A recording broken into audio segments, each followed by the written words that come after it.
তীব্র শিলাবৃষ্টিতে ভাঙল দিল্লি শ্রীনগরগামী একটি বিমানের নাক। বুধবার বিকেল ৫টা নাগাদ দিল্লি থেকে যাত্রা শুরু করে ইন্ডিগোর একটি বিমান, কিন্তু যাত্রা শুরু হওয়ার ৪৫ মিনিট পরই আচমকাই দিল্লির আবহাওয়াতে বেশ পরিবর্তন দেখা যায়। আচমকাই ধুলোর ঝড় ওঠে এবং তার কিছুক্ষণ পরেই শুরু হয় মুষলধারে শিলাবৃষ্টি। একসময় পরিস্থিতি এতটাই খারাপ হয় যে মাঝ আকাশে বিমানটি ভয়ানকভাবে দুলতে শুরু করে। সেই সময় বিমানটিতে ২০০-র বেশি যাত্রী ছিলেন। তাদের মধ্যে একজন সেই ভয়াবহ মুহূর্তের ভিডিও রেকর্ড করেন। বিমানটির ভিতরে সেই সময় ঠিক কতটা ভয়াবহ অবস্থার সৃষ্টি হয়েছিল সেটা ভিডিওটা দেখলেই আপনি বুঝতে পারবেন।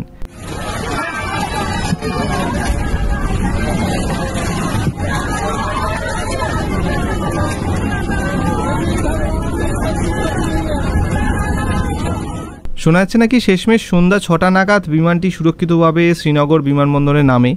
যাত্রীরা সকলেই সুরক্ষিত, কিন্তু দেখা যায় বিমানটির সামনের অংশ তীব্র শিলাবৃষ্টিতে ভেঙে গিয়েছে।